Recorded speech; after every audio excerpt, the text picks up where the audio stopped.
Yo, what's poppin' everybody? This is something real quick, right? I'm gonna just make her bald for a second here, glassless.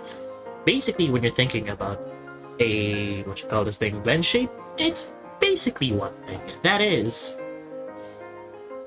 it'll, this will add onto this. This is your regular parameter, right? And this is a blend shape, the box, right? So, how do I simplify it? Basically, right? This is how a pure blend shape would work, right? This is using purely blend shapes, right? I would use blend shapes for this so that I can apply it to the eyes later on for much interactive eyes, right? So basically, normally you can make your things with blend shapes like this. So now that's angle. And then the form, right? It's normally like a parameter. However, the goal of this is that it rotates the object, right? This will rotate the object.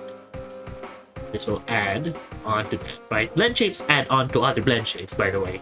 It does not work like parameters instead, because for each keyframe for a parameter, that's a different instance of the object. However, blend shape is different from that. Blend shapes add onto that, basically, right?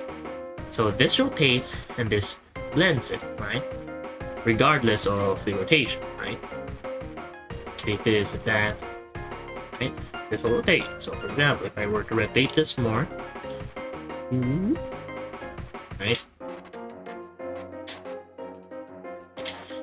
This will do even when it's rotated to the max, right? Of course, not as hard as because it's adding on to that, right? But basically, a blend shape also moves the object basically at a set distance. This will move this part like going down there, right? Now, if I rotate it here, it's still going to do that. Move that same amount of distance. So you gotta be careful. You can't move a blend shape too much, because when the other blend shapes add on to that, it can be problematic. That's why like minimal turning is fine, but not that much. Now, how can you add that blend shape to other your parameters? For example, this eye right here. Select it. And the best part about blend shape is I'll show you later. This eye, right? If I were to remove the settings for it, right? This is what the blend shape does. When she's frowning or not smiling, right? It'll bend the eye up, downwards, right? But I don't want it to happen at this, nor this, nor this, nor this, nor this. So the best way to do that is using limiting settings, right? So on limiting settings, click here. This is the blend shape you're messing on. So select the blend shape, and we're using IL frown right now. Select it, right? And on parameter here, this is where you will find the parameter that you're going to set the conditions for the blend shapes, right? So I want my eye left open and eye left smile to be added here. Simply for eye left smile, right, it goes from 0 to 1. And I'm gonna edit this graph. I want it to be only active at 0, right? And 0 at 1. So let's erase that. 0. And okay. Gotta click 0, enter here. Then okay. Now, it'll be active, right?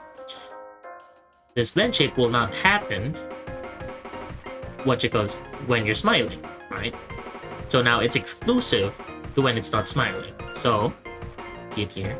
It's not smiling. And this is smiling, right?